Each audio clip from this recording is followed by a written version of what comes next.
It was a really hard decision to leave all my friends in Tulsa and my News Channel 8 family, but I'm finally getting excited about moving back to my hometown of Springfield, Missouri.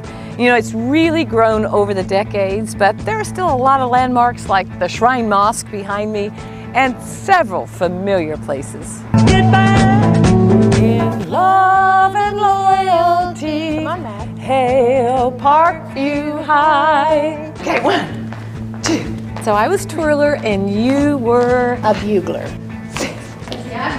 I'm a girl and by me that's only great. Have you ever heard that song? That's from Flower Drum's song. Get back to where you once belonged. Being a voice major here at Drury, of course, Clara Thompson Music Hall was my focal point. I spent hours with practicing and classes and of course the performances. Of course, this is the stage here in Clara Thompson Hall where, you know, I perform many, many times. And especially with my recitals, my voice recitals, I remember so well. I tell you what, those were the most pressure because you'd have nightmares before them thinking, I'm gonna forget the words or I'm gonna trip on my gown. Well, neither happened. They always went very, very well. I still have the programs of my recitals, believe it or not, many years ago. Leslie! Oh, it's so good to see you. High five, sister. I know. I'm so excited about coming back to Springfield. Carolyn, everybody's just gonna, I still call you Carolyn. I know. That's what we called you. But everyone is just gonna love having you back. And I feel bad for Tulsa because... And of course, the big reason I'm coming home to Springfield is to be closer to my sisters. It's gonna be really weird coming over to your house for a nice dinner every night. Every night? Yeah. What? Goodness. We're coming home, folks.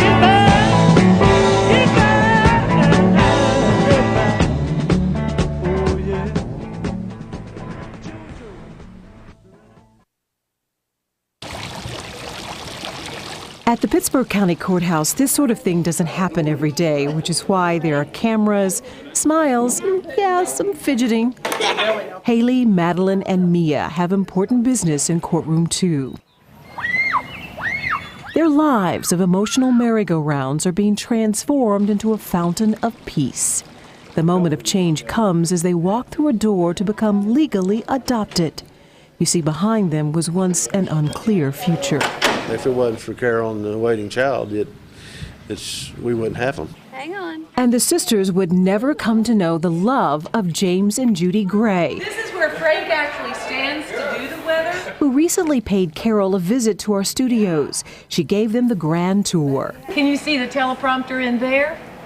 That's what it looks like. The Grays were also here to express their gratitude to Carol. This wouldn't happen if she didn't do this program. 3 kids in a park on a beautiful afternoon. The Waiting Child program would change their lives. It was April of last year. Usually we're not home on Saturday nights, and Saturday nights is when the Waiting Child segments show, and we just happen to be home that Saturday night. Like these 3 beautiful sisters who want to be adopted together.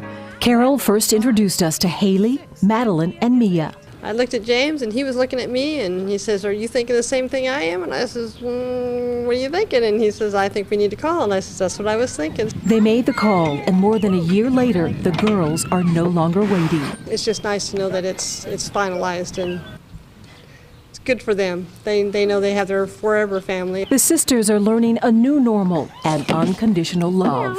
And now I'm a big sister. I've never been that. And there are many more firsts to go around. I'm thinking that this is a very good family, and I like this family. It's made our family closer, actually, with my older kids and my grandkids. And it all began when Carol featured the sisters on Waiting Child. I just want to say thank you. And I thank you for it. I really do. Because they love me. Thank you. Carol, for bringing even more sunshine to the Grays and rainbows to so many others. Yvonne Lewis, News Channel 8.